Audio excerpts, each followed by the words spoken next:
Hi everyone, before we start this week's show, we first of all want to make sure everyone's okay and hope that you're keeping well and keeping sane and you're getting through this lockdown okay. But one thing we quickly wanted to say is that Dan is away still. He'll be back next week, but in his stead, we have our good friend and colleague, Anne Miller. Yep, that is right. Anne Miller's here. Not only is Anne Miller a QI elf, you'll know very well, she's also a published author, which I'm sure you guys might know. And honestly, if you're looking for a book to entertain your children while you're stuck at home with them, having to endure whatever it is that children do go and look up Anne's book. It's called Mickey and the Animal Spies. I mean, I've actually read it and loved it, and I realise I'm 34, but I do think I loved it in the mind of like a 9-year-old. It's about basically a bunch of animals, an array of animals who go around solving crimes together, with the lead character, this really adventurous kind of spunky gal called Mickey. It's fab. Yes, and actually the other person who's on this week's show, as well as myself and Anna and Anne, is of course Andrew Hunter-Murray, and of course he has a book as well, which we should mention, and that's for people whose reading age is above the age of 9. So have you read that, Anna?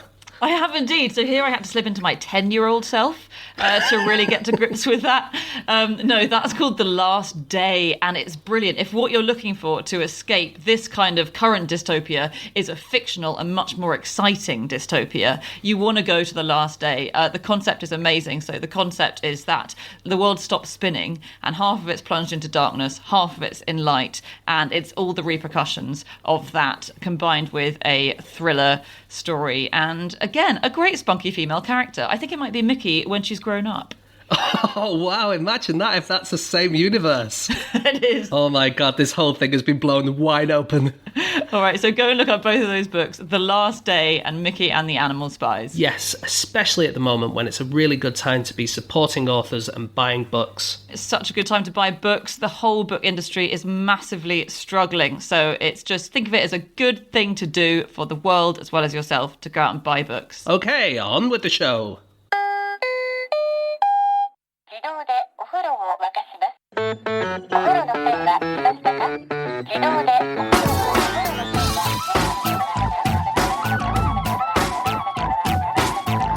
Hello and welcome to another episode of No Such Thing as a Fish, a weekly podcast coming to you not from the QI offices in Covent Garden, but from 4 rooms across the country. My name is Andrew Hunter-Murray, and with me today are Anna Ptaszynski, James Harkin, and Anne Miller. And once again, we have gathered around the microphones with our 4 favourite facts from the last 7 days. And in no particular order, here we go. Starting with you, Anna. My fact this week is that loofahs are edible. A yummy bath-time snack. Yeah. This is, I didn't say they tasted nice, but loofahs, which I find it a really funny word. So loofahs are plants from the luffa or the loofah plant. So I think I assumed, and maybe other people did, that real loofah sponges that you get in the shower are sponges like the animals, the organisms. But they're not. They're a plant. They're a gourd, in fact. And you can grow them. I realised that there's this plant that I've been looking at in my local shop in London, pre-lockdown, obviously, that I've never known what it is. And it's this. It's just a loofah sponge in its early days. No. Yeah.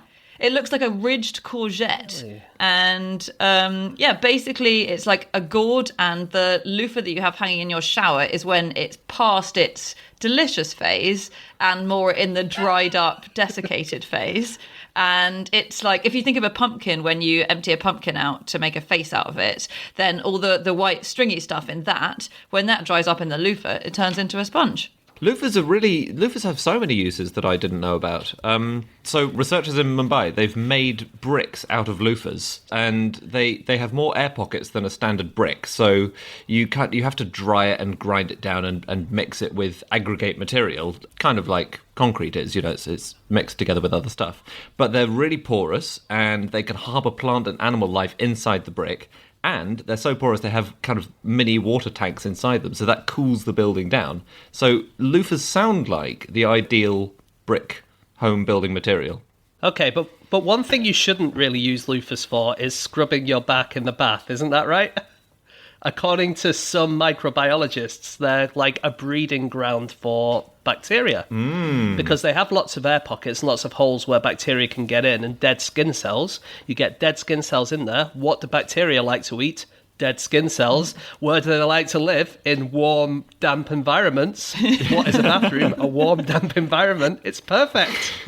I read a bit of advice saying you should chuck away your loofah pretty much every week, which feels like you're going through so many loofahs. Yeah. So the 3-pack should last you about a month. Yeah. That's too many. Yeah.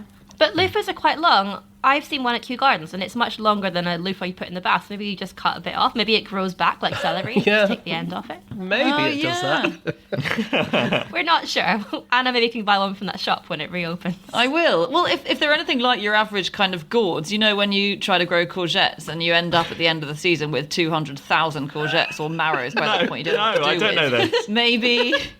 I've never grown a marrow. This might be your experience, but it's not a universal human experience. I think anyone who's ever done gardening and garden with courgettes that turn into marrow will know. I remember this in my childhood that they grow much better than any other vegetable. So you get so sick of eating them for every single meal. Please write in if you've had this experience. Anna, don't say that. You're going to get hundreds of thousands of emails now. The one thing you can do if you don't want to throw your loofah away is microwave it. That's one advice from the loofah experts. They say... Is that to eat it or clean it? That's a great point. I don't know how it cooks in a microwave, but if you have a loofah in your bathroom and you're worried that it's getting a bit germy, apparently if you shove it in the microwave for 30 seconds or a minute, then it'll... Don't put it... Just start with 10 seconds. Okay. That's what I'm saying. Don't put it in for too long. That's the microwaves. Always the way with the microwave, though. Start for 10 seconds, build up to 10 seconds. giving it an hour. Yeah. Take it out, stir it around. Nice. Do you guys know that there's only one hotel in the UK that grows its own loofahs? Really? Yeah, one hotel. Where? It's near Bath. It's near Bath. That's funny. A place called Ston Eastern Park. And not only do they make their own loofahs, they have an annual event, the Loofah Harvest, where you can go to the hotel and see the loofahs being harvested. And it's the end of October or the start of November every single year, so hopefully it won't be affected by the current lockdown, fingers crossed. And the gardeners will take you down and advise you on your own loofah cultivation, and then they'll give you a demonstration on how to de-skin your loofah, and then you get a 2-course lunch. I don't know if there's any loofahs part of that. Must be both courses. And then you get a loofah demonstration, and at the end of the day you get to go back to the garden and pick your own loofah. Wow. What a day out that would be. I know. It sounds amazing. Yeah. Hey, you know who would love that? So I was looking up gourds and squashes. So gourd is basically generally used for the inedible ones, and squash are the ones that we eat. But the American Gourd Society, they began in 1937, and they are big enthusiasts of all the kinds. And I was having a look at other kinds of gourds, because the loofah, obviously great. Do you know about the bottle gourd? No. So it's long, and when you dry it out, it kind of becomes hollow, and it's got a long stem, which works like a handle, so you can use it to carry water around. Oh, nice. Kind of useful. I was just thinking the word gourd. I think I first came across it in the Asterix books. Did he used to carry like magic potions in his gourd and stuff? Oh, that does ring So- a bell. Yeah. Yeah, because you definitely drink out of them, like use them as mugs and stuff, wouldn't you? Well, Anna, you must have a nightmare with your 200,000 courgette mugs every year. My cupboards are full. Have you never been to one of Anna's drinking parties where we all drink tequila out of a gourd? All the drinks taste of courgette. It's actually not very pleasant. We're here for a gourd time, not for a long time. That could be the tagline. On other historical using of loofahs, it was a real craze in the end of the 19th century. So this is when people really picked up on the loofah as being handy.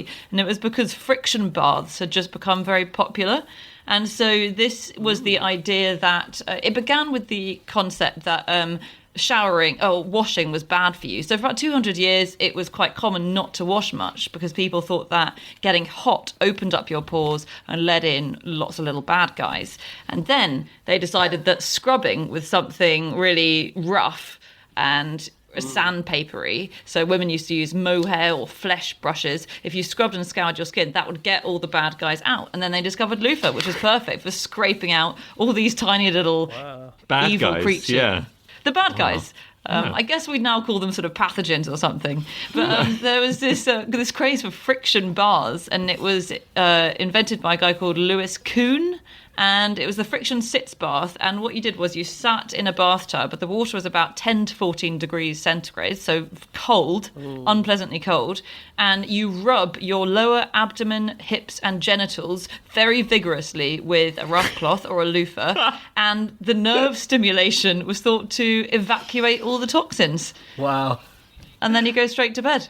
I wonder if that's part of the loofah day out that James found. I started to go off the loofah day out if that's part of it.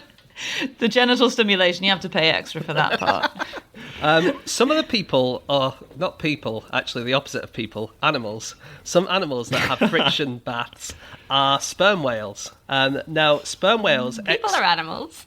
You're right. It's not the opposite at all, is it? Animals are not people, though. No. Well, some animals are people. This is contentious, guys, and for another day. Okay, so anyway, animals that have friction baths include sperm whales, and what they do is they get together and they exfoliate by rubbing against each other. So normally sperm whales are quite solitary, or they'll be in small pods of maybe 10 or 15.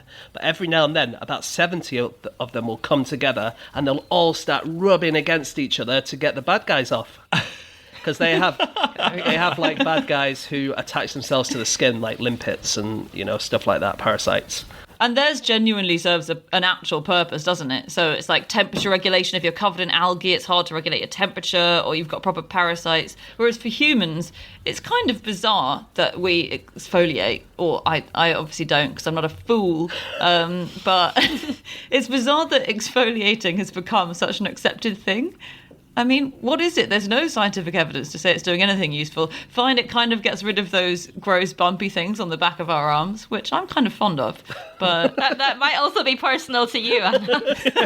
I think you need to see someone about those. oh no. But when I was reading about the different kinds of gourds that they've made, apparently a warty gourd is quite a thing because it's like it's even more distinctive. So they like a warty gourd. They wouldn't want to exfoliate. I don't think Anna's saying that her elbow looks like a warty gourd. Well, actually, It sounds like it to me, yeah. You've been spending too much time rolling around in the courgette patch. Okay, it's time for fact number 2, and that is Anne. My fact is that the man who invented Jumanji did so because he hated Monopoly. Wow. If only we could all kind of channel that hatred for Monopoly into some creative stuff. I mean, we've all been there, right? Yeah, he's awesome. So his name is Chris Van Allsburg. He is a children's author and illustrator. And he's got really interesting ways of how he gets ideas. So as well as, he wrote Jumanji, the original picture book, and he also wrote The Polar Express, which also turned into a big movie. And he said that when he was younger, he used to find it frustrating that if you were playing Cluedo, you couldn't actually interrogate Colonel Mustard. And if you were playing Monopoly, you didn't get any money. You weren't actually rich at the end, even if you built lots of hotels and had all the expensive properties. And then he also thought, well, what are things that I see a lot? Like, so everyone's seen footage of a rhino stampede, but they haven't seen a rhino stampede in a living room. And then he was like, a jungle game that comes to life. That's what I'm going to make. Okay. Yeah, now it's this huge thing. But which game was he playing when he decided to do Polar Express? I think that would be that train game, which I've forgotten the name of, that goes through Europe. Oh, Ticket to Ride. Ticket to That's Ride. the one. Yeah. Wow. And was he annoyed that at the end of Ticket to Ride, you're not in Budapest? Like, this guy has very high demands of his board games, I would say. I think everyone else accepts the fundamental conceit that at the end of Monopoly, you don't get 30 grand and the Hilton. So yeah, it's interesting. It's another interesting leap, isn't it, that he went from Monopoly to rhinos. He must have had a jungle penchant running alongside his hatred of Monopoly. Yeah. He does sound very cool. No, I love him and his approach to stories. So he shared a letter that a fan wrote to him. And this is a girl called Alexandra. And she said, "Dear Mr. Van Allsburg, I love the books you write. I am glad your books are so weird because I am very weird. I think you are weird, but great. I wish a volcano and flood would be in my room." Okay. Wow. What a silly thing to wish for. Very, very troubled home life that we're not really going to have time to get into properly, I think. My favourite origin story, actually, for a board game is there's the two men who invented Trivial Pursuit in 1979, and it's an incredibly boring story if you get to the bones of it. It's like the two businessmen who thought, yeah, shall we invent Trivial Pursuit? So it came about, I think one of them said they were inspired to invent it when they were playing Scrabble and some of the pieces were missing, so they couldn't play it anymore. Now, if you think about it, if you have pieces missing in Scrabble, it doesn't matter. If the piece that's missing is the board, then that's a problem. That's the crucial piece. Yeah. It's the only absolutely crucial piece. No, I think there are lots of different ways in which you lose pieces. So, for example, if you lose all the vowels, that is going to be a tricky game of Scrabble to get through. And that would actually be a great prank to play on someone. It would. Maybe it was the holder for the counters and they couldn't find a way to display them without the other person seeing what they had. Must have been the holder. Yeah. That's very good. We found 3 different ways in which this origin story stacks up, Anna. I like the origin of Operation. Do you know that game? It's like it's a guy in a hospital and you have to pick out bits of his body with tweezers, right? And if you hit the sides, then it makes a buzz. Now, this was invented by a student in the 1960s. He was a design student, and it was for his exam. But before that, Benjamin Franklin invented Operation in the 1700s. Okay? What? He invented a game which was basically the same. It was called Treason, and it had a picture of King George II, and you had to get a crown out of him, and if you touched the sides, then it would make a buzzing noise. So Benjamin No. Franklin invented Operation. Isn't that amazing? That's incredible, James. If real-life operations were anything like Operation, then surgeons would open up their patients and go, oh shit, there are no organs in here at all. Where have they all gone? Who's taken the organs? Is that what happens in Operation? Do you just lose the organs over time? Pretty much. Immediately. Okay, I've never owned a set. Oh, now's a good time to get worth one, it. Andy. Yeah, that's true. I've only got 4 board games, one of which I bought for an earlier episode of Fish, which was the Cattle Seaman trading board game, Grade Up to Elite Cow. Wow. Then I've got and then one of the others is the QI board game, and one is Scrabble. I don't have a very good cupboard. Do you think they could turn you know how Jumanji is like kind of a board game, but then also a movie? Do you think they could turn the cattle semen trading board game into a movie? Yes, I absolutely do. I think some bad guys hold the world's cattle semen stock to ransom. and The Rock will have to be involved somehow. Because they did have Monopoly the movie, didn't they? Or no, they're making Monopoly the movie. I think they've tried before, but they're making a new one with Kevin Hart, who was in the new Jumanji movies. So I feel like he's going to absolutely conquer board game movie crossovers. Ah. Well, it's going to be very, very long.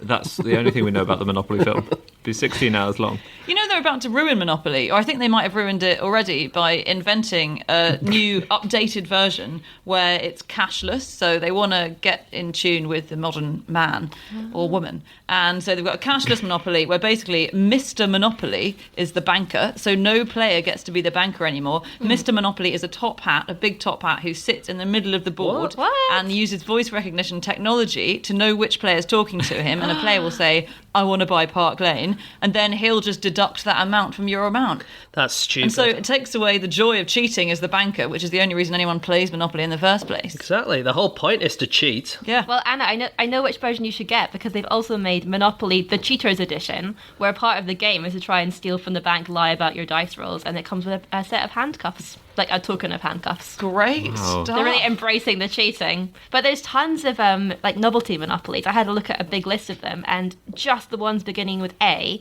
include ABBA Monopoly, Alton Towers Monopoly, Alice in Wonderland, Alpaca Monopoly, that's an unofficial one, and Aberdeen Monopoly. Wow. There are so many. And if you look up Monopoly and if you're attempting to find facts about it, then half the news results are different places. You know, Kingston upon Thames is getting its own Monopoly set, and I do wonder what the advantage of this is, or whether they franchise it, or whether, because it seems like no one. You know, I used to live quite near Kingston. I didn't want a Kingston Monopoly set. Well, I think they're all pandering to this one guy who has the world record most number of Monopoly sets. Okay, he's called Neil Scallon, and he has the Guinness World Record. And how many Monopoly sets do you think he owns? Completely, each one is completely different. 312. I'm going to go, Oh, I boy. think there's over 1,000 novelty ones. I'm going to go 1,000. 1,001. Andy, do you wanna? I'll say 400. He has, as of the 25th of January 2019, so a while ago, he has 2,249 different Christ. Monopoly sets. And if you go into the amazing website, worldofmonopoly.com, you can see a list of all the ones that he has. My God. What? But like, Oh but that's my not a goodness. cheap game. That's a lot of money on Monopoly. He almost could have like real Monopoly. I know, that money. I know. And also, Anna, you and I have a copy of an extremely random Monopoly set, don't we? We do, the University of Kent, right? Yeah, and this guy also has that. No way. Yeah, Ah, that's so good. Christmas in this guy's household must be hell.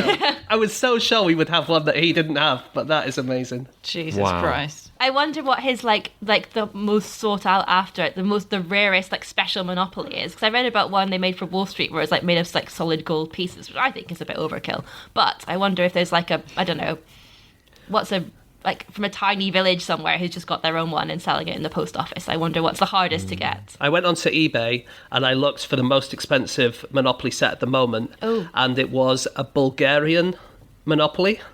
I guess for some reason there weren't many made or something like that, but yeah, it was quite a few. It was about £700 or something for a Whoa. Bulgarian Monopoly. And so you got it on the QI credit card. Exactly. I don't want Neil Scallon to have it. Just to stop him. I wonder if Chris Van Allsburg ever like makes up with Monopoly. They could make a Jumanji Monopoly. That would be quite fun. Oh, there must be one. I don't think I don't think the world needs more editions of Monopoly, I have to say. It's so interesting how people who play board games in any serious way all hate Monopoly so much. So The Guardian asked people for their least favourite board games for a feature they were writing, and one of the responses just said, Monopoly is awful because of the vice-like grip it has over how the British public perceive board games. I'm going to a board game night at a local comic shop this evening. Nobody will be playing Monopoly, and if it was suggested, then I would assume it was a sick joke of some kind. They had, in 2016, Hasbro, now makes Monopoly, announced they were operating a special hotline on Christmas Day where people who'd been traumatised by their Monopoly-based experiences could call. It actually ran from Christmas Eve to Boxing Day, and I just feel so devastatingly sorry for whatever intern was asked to perform that role by Hasbro. They literally, it wasn't a recorded message. They said, we'll have experts on hand with the official rule books to instantly settle any disputes and advise on how to resolve common complaints. God. Okay, so it's Christmas Day. You're an intern. You have to work, and you're sat by the phone. Would you rather no one called you or someone called you to talk to you about Monopoly? Oh, God, it's Sophie's choice, isn't it? I'd rather go directly to jail, to be honest with you. I was reading some Monopoly strategy, and I'm sure. So there was basically an article in the New York Magazine with the headline, "You don't hate Monopoly, you just suck at it," and said the reason we hate it is we can't play it properly. But if everyone can play it properly, then we all suck at it again because there are only so many key skills and tricks you can get. But the main things they say are, if you're after the oranges, it's good to stay in jail because there's more chance of rolling a double and completing your set. When there are not so many properties available, it's good to sit in jail because then you don't have to pay any rent. And they were very cross about some people play a version where you collect the money from fines if you land on free parking, and they were very angry about that because apparently it messes with the game and makes it more random. Oh, it's the only joy of Monopoly is getting to pick up that money, and I hate the people who won't let you do it. What, you hate the people who use the actual rules of Monopoly, Anna? I hate them. You need that hotline. I read an article with the 2015 UK Championship winner Natalie Fitzsimmons. Wow. And she gave her tips of how to win Monopoly. And this is, I think this is terrible, what she does. Oh. So she basically goes and buys all of the properties she can and then mortgages them all. And so she gets the money back, but she doesn't collect any rent, but it doesn't matter because the rent's so small. And then she collects one group and then puts 4 houses on each of those groups. She doesn't put a hotel on there or anything like that. And then she tries to get into jail for as long as possible. And apparently this is the best technique to win the game. Wow. Yeah, isn't that That's amazing? amazing. And another thing she says is sometimes you can get, instead of mortgaging them all, you get a few different groups, and then you always put 4 houses on each, so there's not enough houses left for anyone else to build houses. What, you just run out the pieces of the game? Yeah, there's not enough houses in the box for everyone to put 4 houses on each thing. So if you put 4 on all yours, it stops anyone else from being able to do it. That can't This be woman is a in the monster. rules. It that is. If you run out of houses, you... Oh, my... It is the rules. It is the That's rules. It's the rules, insane. yeah. So when we were younger, we used to just put like a thimble instead of a house, but that we were doing it wrong. Oh, my God. Wow. That's amazing. I suppose that's realistic. Yeah, If you've run out of building materials, you can't replace them with a thimble. that's true. We've actually never mentioned it on this podcast, although I think we have on QI, the origin story of Monopoly. So basically, there's this guy, Charles Darrow, and if you go on the Monopoly website, actually, if you find the history, which I think they've buried deeper than it used to be, it still says Charles Darrow, who dreamed up Monopoly in the 1930s. And this guy, Darrow, went around saying he'd just come up with it. In one interview, someone said, where did it come from? And he had no origin story. He just said, it was like magic. It just came to me. Jesus. So in fact, what happened, and this was only really uncovered in the 1970s, was that there was a woman about 30 years earlier in 1903 called Elizabeth McGee. And she sounded so awesome. She was very unusual, a proper self-made woman who was independently made a living. She was a secretary. She wrote poetry and short stories. She did stand-up comedy. And She once came second in a beauty contest. And you wouldn't have thought that someone so fun would invent Monopoly, but she did. She called it the landlord's game. And the whole point of it at the time was that it exposed the folly of capitalism. So there were 2 sets of rules. There was the anti-monopolist rule, where everyone is rewarded for the wealth that they create. And then there was the monopoly rule, where you build up monopolies and crush your opponents. And she didn't quite mean for humanity to fully embrace the second one and decide that was the one we wanted to play. But she played it and she showed it to her friends and it caught on. And eventually, quite a few people played it in a certain part of the States. And it reached Charles Darrow through a friend. And he sort of like slightly tweaked it and published it, claimed the patent, sorted. He's a hero. Wow. That's terrible. He needs to go straight to jail. We're going to have to move on in a second. I just have one thing. I went off on a bit of a tangent here because it was about Jumanji, and what this guy didn't like about Monopoly was the fact you couldn't go into the game, and experience it. So I was looking up other kind of going into immersive reality experiences, and I just came across this short story that I read, and it's called Pygmalion Spectacles from 1935, and I think it's the earliest reference to virtual reality, sort of 3D amazing experience glasses. So it's by this guy called Stanley Weinbaum, and it starts out with a man who's a bit drunk at a party and stumbles out onto the street, meets a professor who says, wouldn't you love to see a film that was really realistic? Got to bear in mind this was the 1930s. So the guy was like, yeah, but that could never exist.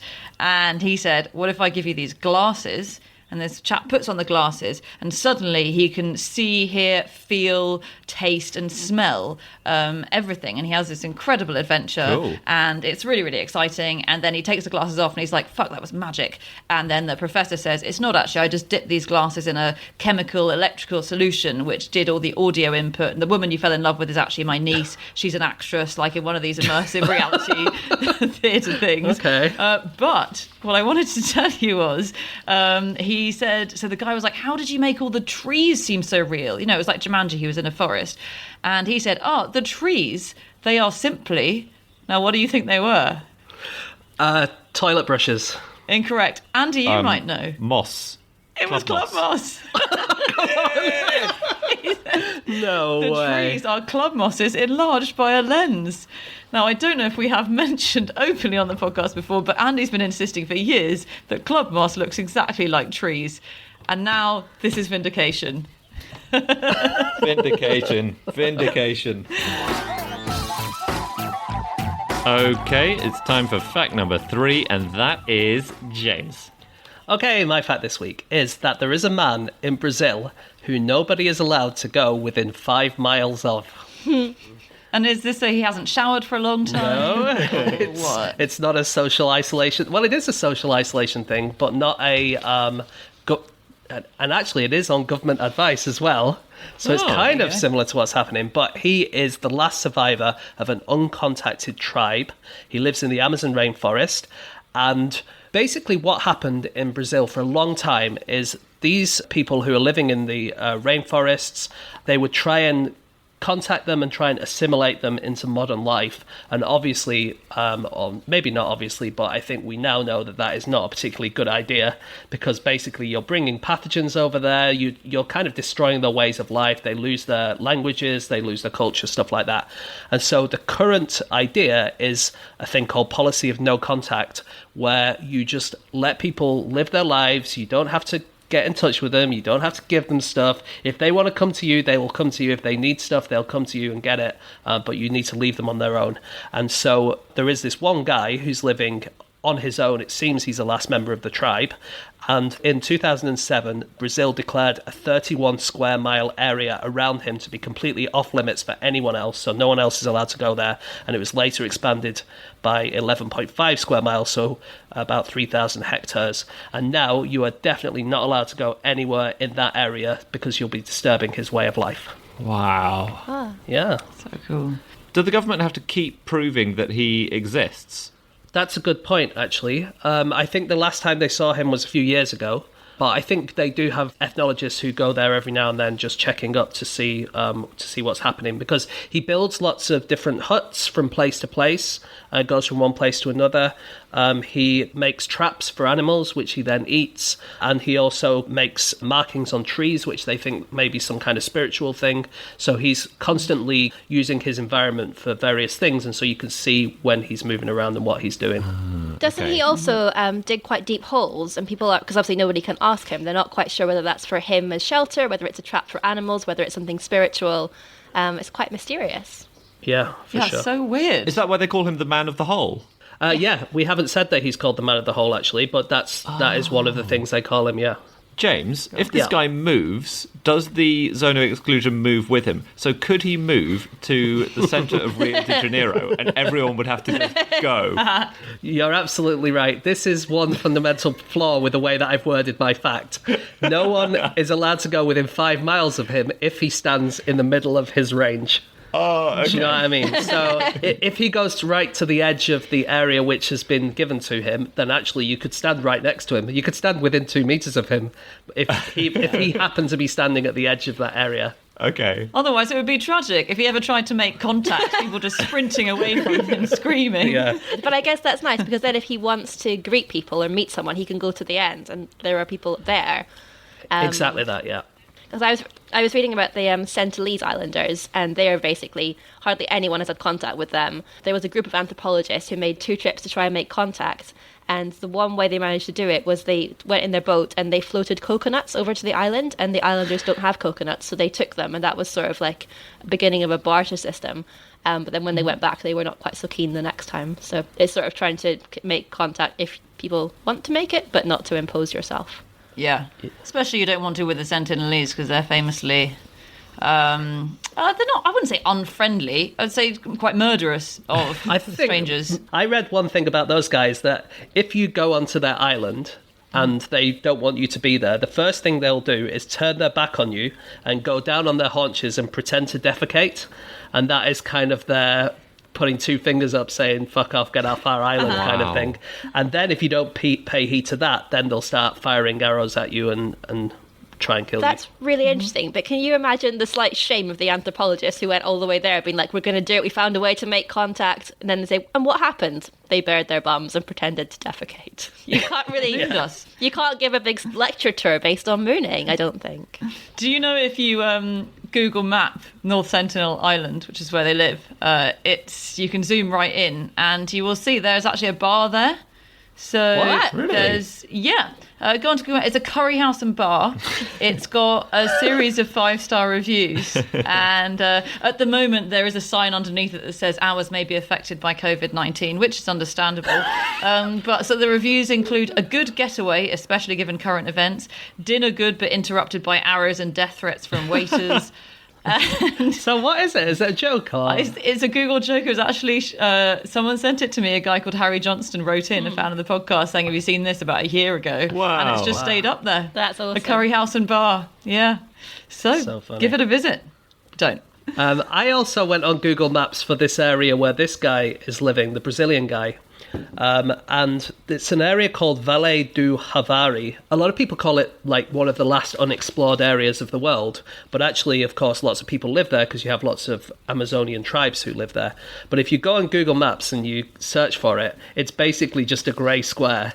And then you can zoom out and zoom out and zoom out and zoom out, and it's still just a grey square with like a river going through it, and there's literally nothing. And you can zoom out to about the size of like England and Wales, and you can still not see any towns or anything. It's just a grey square. It's absolutely amazing.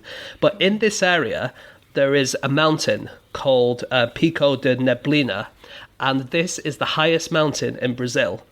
And no one knew it existed until the 1950s. Wow. That is how isolated this is. The tallest mountain in the whole country is there, and no one knew it was there. Isn't that really amazing? good. That's very amazing. cool. And in theory, what happened is someone was flying over it in an aeroplane and thought, oh, there's a big mountain there where it's not supposed to be. And they went, maybe someone could check this out. And then they measured it, and it was way taller than anywhere else. Wow. That's incredible. awesome. I was having a look at other remote places that are hard to get to. And do you know there's a section of America where they still receive their post by mule? It's part of the official US Postal Service. There is an Indian reservation at the bottom of the Grand Canyon. And so it's hard to get helicopters down there.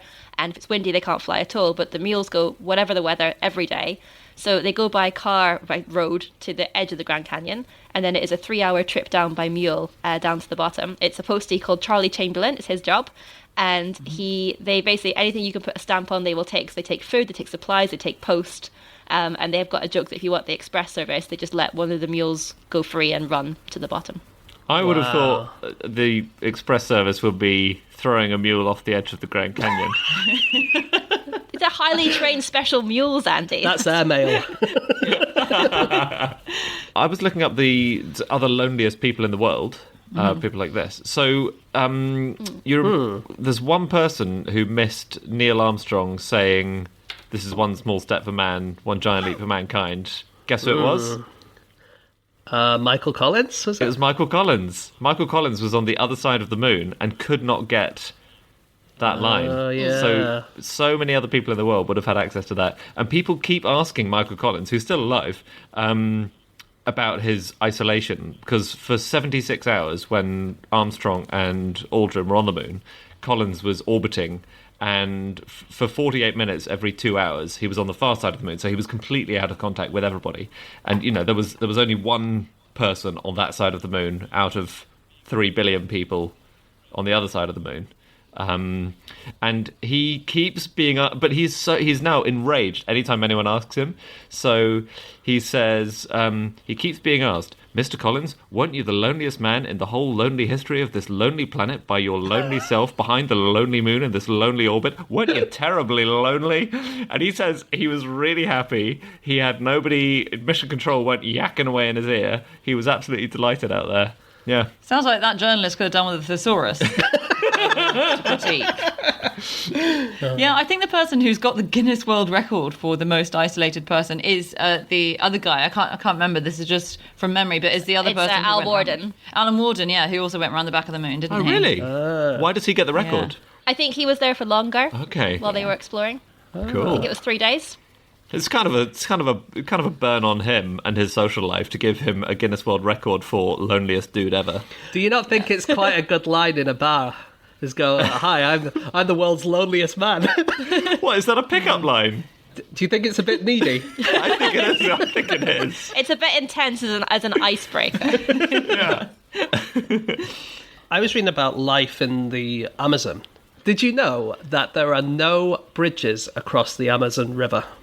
The whole river. No. It's the longest, No. either the longest or the second longest river in the world, depending on how you measure it. And there's no bridges across the whole thing. And do you know why that is? It's because it's massive. What? It's that. Oh, you mean- 'cause it's a massive river? Because it's wide. It's because it's wide. Yeah. It's not always wide. It's wide at its No. mouth. But it's narrower at its source, isn't it? Yeah, obviously it's narrower in the source. I know that. I'm just saying. It's most of it seems pretty big to me. Well, I guess you're kind of half right. Hang on, surely we can work this out. Is it because at the bits where it's narrow enough to put a bridge across, it's protected or sacred territory. No, not really. It's more that in the bits where it's narrow enough to put a bridge across, no one lives there. So it's basically, at the mouth of the river, there are a few cities, and really it's too wide there to put bridges across, really. It's kind of super wide. But in where it gets a bit narrower, no one lives there, and there's a few kind of boat crossings and stuff like that, but really there's no roads. So why would you need a bridge? Jesus, I can't believe there's not an in-between zone. Yeah, you'd think so, wouldn't you? That's an amazing fact. Yeah, isn't it cool? Yeah. Do you know that there's a bridge over the Atlantic? Is this another Boris no. Johnson fantasy? Yeah, there is. Over the whole Atlantic? No. Go on. So I was on holiday on the west coast of Scotland a wee while ago, and that was one of the local attractions. So it's a stream that comes off the Atlantic, so they claim it as the bridge over the Atlantic, because it's the same bit. And I thought that was amazing. So in my Wait. head, it's from Cornwall to New York. What do you mean a stream? It's a bit of water that comes off the... I can't remember the details. I didn't actually get to visit it, so sadly I did not get the information guide. They claim it as the bridge over the Atlantic. What do you do? Do you go and look at it, or do you... Yeah. And you can walk across it, right? Yeah, well, if I'd gone, I could answer all these questions, so, Basically, I think Anne's parents took her on holiday and told her they'd been to America, when in fact they'd been to a small stream on the west coast of Scotland. But she walked across the bridge. No, we didn't. We didn't get to go, Anna. This is my dream. You didn't even get to go. We went near the bridge over the Atlantic. Amazing. One more thing about living in the Amazon. One issue is they have piranhas. But what do you think would happen if you actually tried to swim with piranhas? I know. Go on, Anna. You got your hand up. If you fall in a river that's full of piranha, they'll strip off your skin like you skin a banana. There's no time for screaming. There's no time for groans. In 45 seconds, you're nothing but bones. That was an amazing bit of improv. Thank you very much. What's that from? I just happen to know the answer to your question. What is it from that? It is a random poem from my childhood, Oh, and I'm sure it's amazing. scientifically accurate. What really happens? I'm really sorry for whoever wrote that poem, but that's not true. Oh, God. Piranhas, they're kind of scared of big animals. They don't really want to go near you. If you fall in the water and you don't bother them, they'll just hide away and they don't want to go anywhere near you. Now, if they're in the dry season when they're not getting any food, or if they're in the breeding season, then you might have a bit more problem. But really, they're more like vultures. They're more like scavengers. So if a bit of dead meat goes in there, they'll go after it. But if a human goes in there, they'll think it might be something trying to attack them and they'll just hide away. Oh, really? So most of the time, you'll be completely safe if you fall in a piranha pool. And another kind of type of piranha that definitely won't kill you is the vegetarian piranha, which is a thing that exists. There is a species of piranha that is a vegetarian, and they just eat seeds and fruits and stuff that falls into the water. No way. I love them. But those guys, they seem innocuous, but they can strip a courgette right down in 45 seconds. You're nothing but pulp. There is a hermit in Scotland, just while we're on the subject of lonely people. Okay. And he's playing amateur league hermiting if he's in Scotland, as opposed to in the middle of completely nowhere. But he's quite elderly. He's called Ken Smith. And he was injured this year by a log pile falling on him. But he was rescued via Texas. So he has an emergency beacon on him, and he can press a button. And it flags up with an American satellite, and it goes to a command post in Texas saying the hermit in Scotland has had a mishap. And then That is bizarre.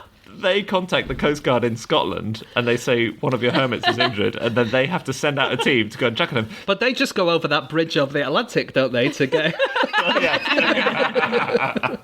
That's why they built it. Yeah.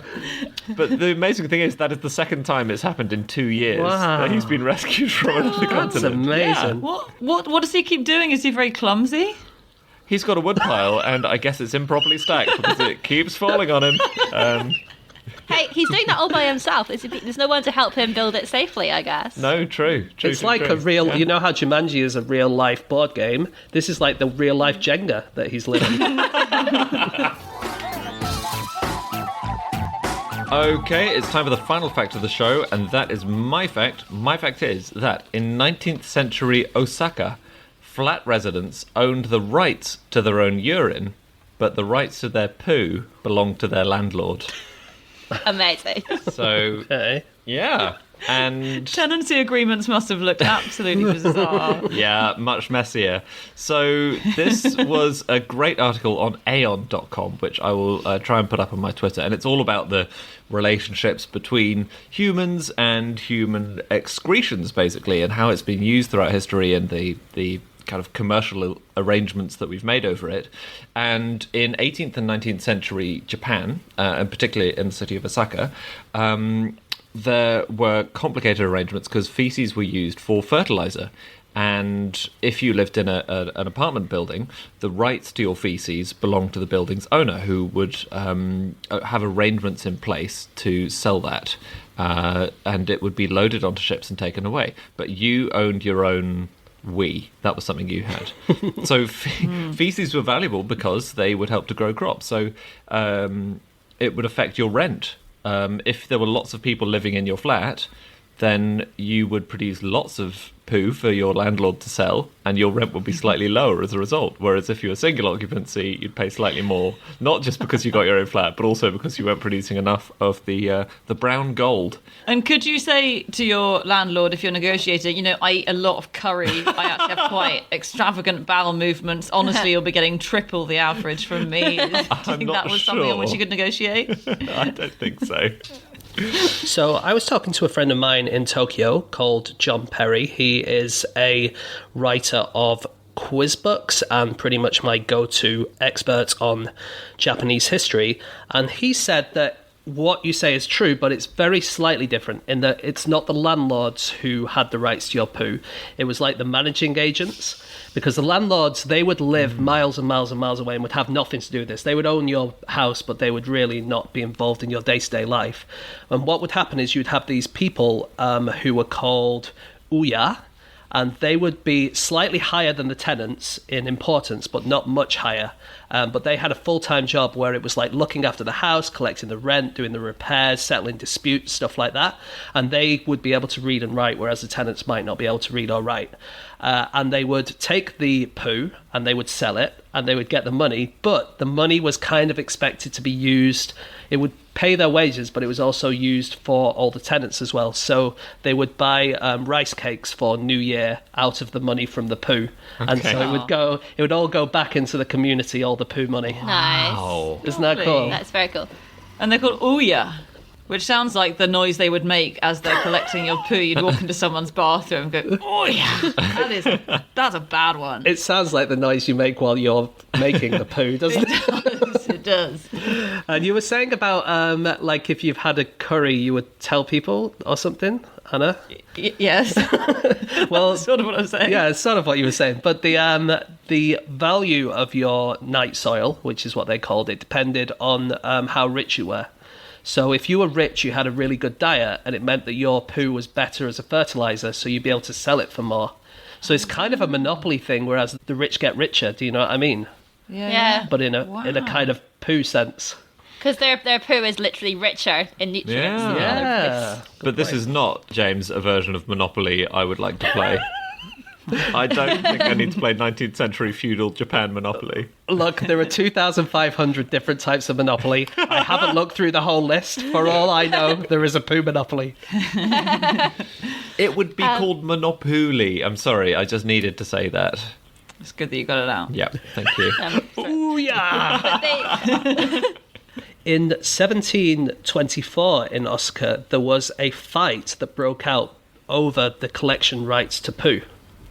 Mm-hmm. So there were two groups from the villages of Yamazaki and Takasuki, and they had the rights to buy the poo from the managing agents, and then they would give them to the farmers. But they kind of fought against each other, and it turned into a massive riot in the city. Really? A lot of kind of shit slinging. Yes, there was a lot of that going on.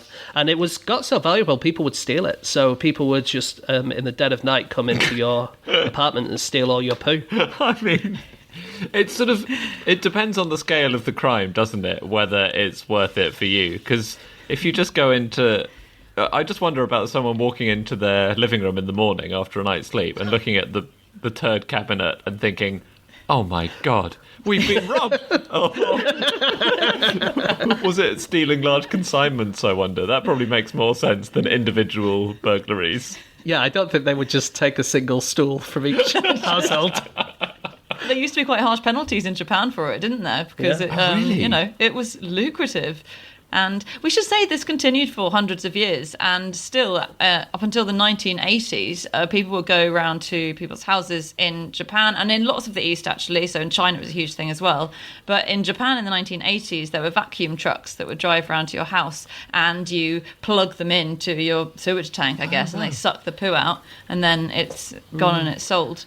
But yeah, China as well was used human feces, to enrich their soil for many hundreds of years. And it was crucial. So a lot of people think that it was part of the reason that Chinese agriculture did really well in a time when a lot of Western countries didn't.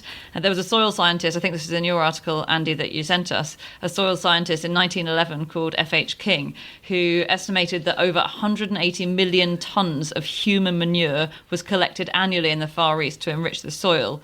And now that equates to 1.2 kilos of poo per person per day, which is quite a lot. So we do wonder if he overestimated slightly. Because that, even if you're efficiently collecting it from every single person, that's, that's some It's a decent lot. dedication. lot. It's a lot. You know, earlier I mentioned the bricks that you could make out of loofahs.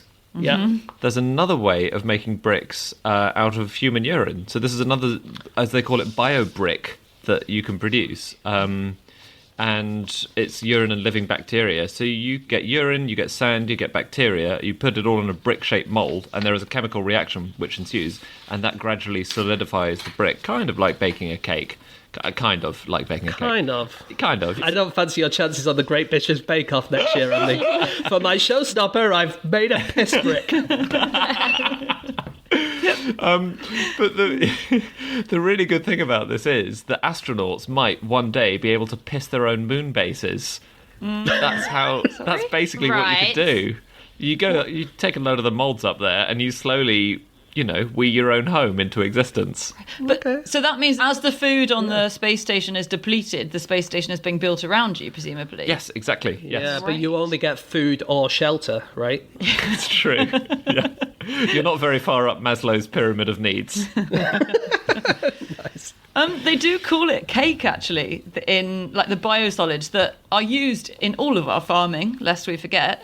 So sewage is picked up and it's treated, and then it's often used as fertilizer. But when they talk about the digestates of basically poo and other types of matter like that, they do refer to it as cake, and it comes in these cake-shaped and cake-textured particles that you order if you're a farmer. So for the Great British Bake Off, you could say, I'm going to be making a cake today. Yeah, you could get away with it. I think you would be voted out, but You could call it a urinal cake, and that's like a triple meaning of the word cake. They're always making cakes, aren't they, in the shape of weird things? Yeah. Yeah. So you could it could be in the shape of a urinal cake, but it could be made of biosolids. So it's like a trick. You think you're getting Brilliant. one disgusting thing, but you get one even more disgusting thing. As they're halfway through the first bite, you think, no, don't worry, guys. I know this looks like a urinal cake. It's actually a normal cake made of my piss. Bon appetit.